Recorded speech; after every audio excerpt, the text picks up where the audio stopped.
এটা শুধু লালমনিরহাটের সমস্যা না, এটা রংপুরের সমস্যা, কুড়িগ্রামের সমস্যা, গাইবান্ধার সমস্যা, আরেকদিকে নীলফামারীর সমস্যা, ঠাকুরগাঁওয়ের কিছু সমস্যা আছে।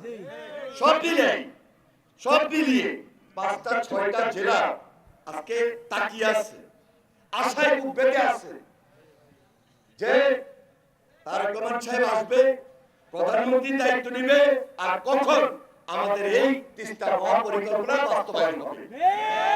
আজকে আপনাদের সামনে কথা দিচ্ছি, ইনশাআল্লাহ খুব শীঘ্রই এই তিস্তা মহাপরিকল্পনা বাস্তবায়নের জন্য আমাদের যে দায়িত্ব, সেই দায়িত্বটুকু আপনাদের সামনে আমরা দৃশ্যমান করব খুব শীঘ্রই। আমি শহীদুদ্দিন চৌধুরী আলী ছাত্র রাজনীতি করেছি, তিস্তাবাসীর পাশে আছি, থাকবো, এবং আমার দায়িত্ব থেকে যা যা দরকার আপনাদের পক্ষে সে অবস্থান গ্রহণ করবে।